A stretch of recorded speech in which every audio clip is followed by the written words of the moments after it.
আপনি হাসিনাকে বাইর করলেন, হাসিনার মাথাটা এখানে রেখে দিলেন, এটা কিভাবে সম্ভব হবে?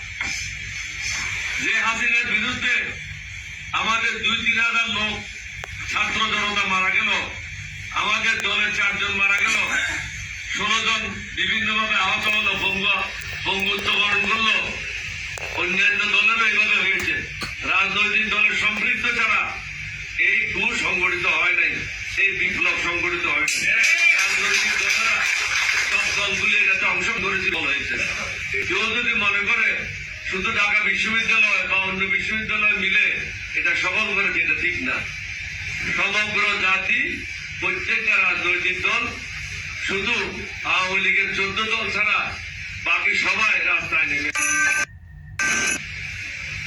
আপনি হাসিনাকে বাইর করলেন, হাসিনার মাথাটা এখানে রেখে দিলেন, এটা কিভাবে সম্ভব হবে? যে হাসিনার বিরুদ্ধে আমাদের 2-3 হাজার লোক ছাত্র জনতা মারা গেল, আমাদের দলের 4 জন মারা গেল, 16 জন বিভিন্নভাবে আহত হলো, বঙ্গুত্ব বরণ করলো, অন্যান্য দলেরও এইভাবে হয়েছে। রাজনৈতিক দলের সম্পৃক্ত ছাড়া এই সংগঠিত হয় নাই, এই বিপ্লব সংগঠিত হয়েছে। রাজনৈতিক দলেরা সব দলগুলি এটাতে অংশগ্রহণ করেছিল বিধায় এটা সফল হয়েছে। কেউ যদি মনে করে শুধু ঢাকা বিশ্ববিদ্যালয় বা অন্য বিশ্ববিদ্যালয় মিলে এটা সফল করেছে, এটা ঠিক না। সমগ্র জাতি, প্রত্যেকটা রাজনৈতিক দল, শুধু আওয়ামী লীগের 14 দল ছাড়া বাকি সবাই রাস্তায় নেমে এসেছিল। বর্তমান সরকার যারা আছেন তাদেরকে অনুধাবন করতে হবে। আপনাদের উপর অনেক আশা ভরসা, হয়তো আমাদের ভরসাটা সীমার অতিরিক্ত। আমরা অনেক কিছু আপনাদের কাছ থেকে চাই।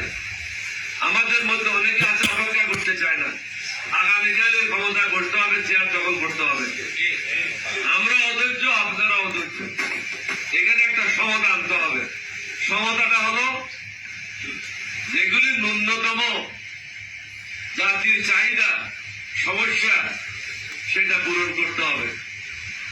রাজনীতিবিদেরা যদি ক্ষমতা আসে, আওয়ামী লীগের ট্রায়াল করা সম্ভব হবে না। কেন? কারো শালা, কারো ভগ্নিপতি, কারো খালো ভাই, কারো মামতো ভাই, কারো বউয়ের ভাই, এইভাবে করে আওয়ামী লীগের সব পার পেয়ে যাবে। এখন আপনারা দেখেছেন আওয়ামী লীগের সাবেক মন্ত্রীরা কিভাবে বক্তব্য রাখতেছে। কালকে হাসিনা যেটা মেসেজ দিয়েছে সেখানে লিখছে প্রধানমন্ত্রী। এটা কার জন্য হচ্ছে? আমাদের রাজনৈতিক দলের ভুল সিদ্ধান্তের কারণে হচ্ছে। যারা গর্তের মধ্যে লুকিয়ে থাকার কথা তারা আজকে বাইর হচ্ছে। সনাতন হিন্দুদের সাথে মিলে তারা চট্টগ্রামে সরকারের বিরুদ্ধে আন্দোলন করছে। এদের মধ্যে 3 ভাগের 2 ভাগ কিন্তু আওয়ামী লীগের ছেলে এবং মুসলমান, তারা সনাতন ধর্মের লোক না। প্রতিদিন প্রত্যেকে কিছু না কিছু দাবি দাওয়া নিয়ে আসছে। এগুলির কারণটা হচ্ছে আমাদের রাজনৈতিক দলগুলির মধ্যে ঐক্য নেই।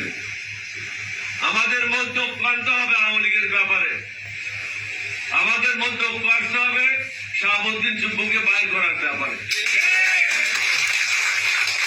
সবাই মিলে সিদ্ধান্ত নেন, কিন্তু আমাদের মধ্যে বিভক্তি হবে, আওয়ামী লীগ উপকৃত হবে। আস্তে আস্তে কচ্ছপের মতো মাথা বাইর করতে থাকবে, যেটা তারা বাইর করছে ইদানিং বিভিন্ন ভাবে অশান্তি সৃষ্টি করতেছে। এটার জন্য দায়ী রাজনীতিবিদেরা, এটার জন্য দায়ী রাজনৈতিক দল। শাহাবুদ্দিন চুপ্পুকে বের করা অপরিহার্য। বাংলাদেশের সামনে আর কোনো ক্ষমতা নাই। কেউ যদি মনে করে তারা ব্যবহার করে ক্ষমতায় আসবে, এটা তাদের ভুল ধারণা। শাহাবুদ্দিন চুপ্পু হল হাসিনার পেটুয়া বাহিনীর একজন সদস্য, যে বলছিল একজন লোক যখন রাষ্ট্রপতি হিসাবে মনোনীত হয় তখন কিন্তু তার পজিশনটা জাতির অভিভাবক হিসাবে হয়। তিনি কি করতেন? ফুল নিয়ে হাসিনা গাড়ি থেকে যেখানে নামতেন ওখানে এসে দাঁড়ায় থাকতেন। এটা কখনো রাষ্ট্রপতি করতে পারে না। রাষ্ট্রপতি থাকবে রাষ্ট্রপতির অফিসে, প্রধানমন্ত্রী গিয়ে ঢুকবে রাষ্ট্রপতির অফিসে। প্রধানমন্ত্রীকে ফুল দিয়ে বরণ করা রাষ্ট্রপতির দায়িত্ব না, বরং প্রধানমন্ত্রী ফুল নিয়ে রাষ্ট্রপতিকে দেবেন। এটা হলো রীতি, কিন্তু বাংলাদেশে ভিন্ন ধরনের প্রচলন ছিল। এটা আব্দুল হামিদও করেছে। অযোগ্য ব্যক্তিরা যদি ক্ষমতায়